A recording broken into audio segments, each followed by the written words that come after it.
அவர் எதுவுமே மறக்கலை, அவர் நடிச்சுக்கிட்டு இருக்காரு அப்படின்னு லக்ஷ்மி சொன்னாங்க. இதை கேட்ட கல்பனா கதறி கதறி அழ ஆரம்பிச்சிட்டாங்க. அப்போ திடீர்னு கௌதம் வந்து, ஆமாம், எங்கள் அப்பா நடிக்கிறாருன்னு உங்களுக்கு யார் சொன்னா, உங்களுக்கு எப்படி தெரியும் அப்படின்னு கேட்டான். அதுக்கு லக்ஷ்மி, ரொம்ப சிம்பிள், அவர் எல்லாம் மறந்துட்டாருன்னா நான் சொல்ல சொல்ல அவருக்கு ஏன் கோபம் வரணும்?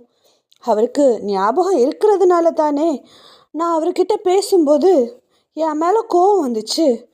நான் யாருன்னே தெரியலைன்னா அவர் ஏன் அப்படி ரியாக்ட் பண்ணணும்? என் வாழ்க்கையை முதல்ல அழிச்சதே அவர் தான், ஏன் மறுபடியும் அழிப்பேன்னு சொல்லணும்?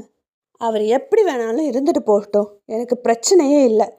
என் பிள்ளைங்க அவர் ஒன்றுமே பண்ணக்கூடாது, அது போதும் அப்படின்னு சொன்னாங்க. இதை கேட்ட கல்பனா, உங்கள் கதை தான் என்ன, ஏன் இப்படி பண்ணுறீங்க அப்படின்னு அழுதுகிட்டே கேட்டாங்க. அதுக்கு லக்ஷ்மி, நிஜம்